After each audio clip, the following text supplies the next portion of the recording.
I didn't get addicted to opioids, none of the other shit that y'all was trying to give me. Talk that shit. So now I'm able to conduct a regular life and raise kids and still have babies after I get out the league because I didn't fuck my shit up and throw my shit off, and I'm able to still be a productive citizen without my sport that made me so much money and not being addicted to nothing that's connected to the sport. Who's your favorite player to watch outside of Lakers? Like, we know, you're a big Laker fan. Who's someone you watch outside of the Lakers? Damn. I like that new nigga from Memphis. Morant. He cold. He cold. He Got a lot of little, game. but he cold. Got a lot of game. I like his heart. Like, you can't buy heart. Like, you know what I'm saying? Like, you can't buy that. You gotta be born with it. Like, and when you got that in you, that go a long way. Like, when they put some goons around him or ship him out of there and get him somewhere else, It's gonna be a problem. he nasty. He like how Kemba Walker look in Boston. You know, I like, you put him on the team with some niggas that can get down. Now he look good now. And instead out there struggling every night to try to beat 5 niggas by himself. He put up to the Big 3 championship. Yeah. Who that? You. Always. Like, I want you to please tell them from when you walked out the arena to the back to the locker rooms. Please tell them because you stopped somewhere else before you got to me. Let them know how your steps on the way to my locker room. Well, when I walked out, the first locker room I seen was the Victorious team, and they was in there popping champagne and pouring champagne on each other. So I was like, I'm dressed too fly for this shit. So as I continued to walk, my Toucan Sam nose of mine, my nose always knows because your nose knows, was like, hold on, we need to go down this way. It smelled like we need to be in this area. So we walking and walking. And then somebody say, hey, my nigga Jack and them in there. Oh, that's all I need to hear. I go in there with them, a couple of little bitties in there. We get the little bitties out there, take a picture with them, smile, bitch, get gone now. It's time to be grown. Get your ass out of here. Get them out of there, and then we commence to fire. In the Clippers locker room. Woo, woo, woo, woo, woo, fire. But we had the losing team, but we had the championship locker room. It was a emotion too. It was a feeling. Remember the CEO came in there? Yeah, that was dope too. Nah, you made me feel how deep that Come moment on, was. nigga. Though. In the locker playing, we was Jack. on a losing team, and we all are talking, but CEO Cube come in there with his wife, right, and just tell me how much they appreciate everything I've done for the league and what I give to the league, and that meant a lot because we had just lost. Right. You know what I'm saying? But for Cube to bring his wife Right. in the shot, you know what I'm saying? That meant a lot, and he was there to see that moment. you helped the league win. Oh, there's Yeah. no question. You That helped was grow the that. key. That the overall picture was you brought a league up because of the way you play, the way you handle your business, the way you committed to it. You make it easy for the next retired athlete to say, let me go try that shit. Because I was in Arizona, thanks to Matt, with my nigga Easy Rider. And I was like, JR, cuz, you need to get in the Big 3. He like, you think Cube would have me? Hell yeah. I said, nigga, Cube, this nigga JR Ryder and Cube said, tell him to come to the combine. Yeah, that's it. Nigga, you gonna get picked, nigga. Come on, man. You JR, nigga. Nigga, show up and show out. Nigga, I miss you, nigga. It's in And the him. league is you. It's in him. The league is us. It's like, it's the rebirth of you niggas, man. His game. And you can have your great shit, nigga, Catino Mobley and motherfucking Mahmoud. Niggas out there grade up. Nigga, go. Mahmoud 50.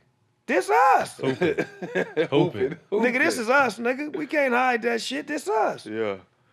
MJ or Kobe? Kobe, man. All-time greatest? Hey, All-time man, greatest. I'm a Laker, man. All-time greatest Magic. Okay. Give me your top 5 then. Magic, Kareem, Kobe, Jordan, Shaq. That's your all-time top 5. So LeBron's on number 6. Maybe further back. What you Wilt. think? Oh, okay. So Wilt further got to back. come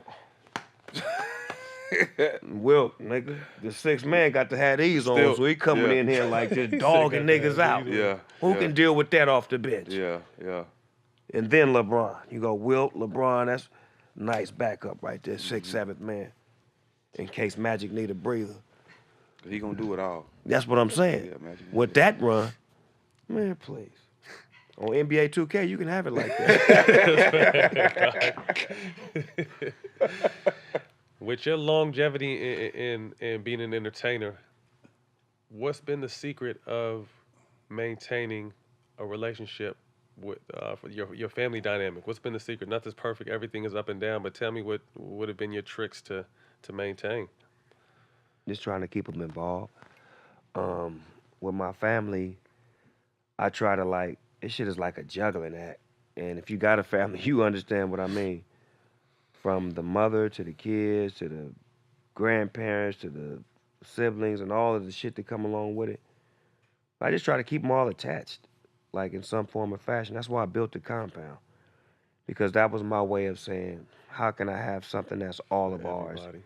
That's an epicenter that we can always come to. If we need to get away, if we need to talk, we need to cry, laugh, make music, videos, party, whatever, this is it. And I had to build that because for a moment, I only had that. You know what I'm saying? And they had to get in where they fit in based off of, my plays. But to be a better family man, a better businessman, you build shit for the family and for the business. So that's why I built the compound, and that's why the family has been executing on the level that we have for so many years, considering that I have an epicenter where we can do that, where we can chop it up and get it right when it's wrong. Me and you personally spoke because I was real. I was a football player first and just loved your son's athletic ability.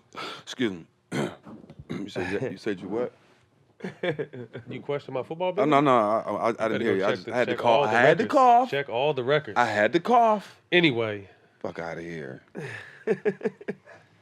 check them. Replacements. Hell duh.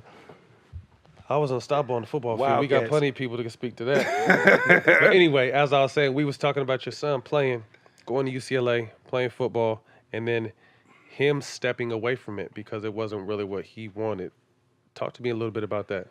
Ooh, that was a heavy one in the beginning because, as a father, you live through your kids. Ain't no other way around it. Especially if you didn't make it in sports and your kids making it in sports, you are them. You living for them, with them, and you are them.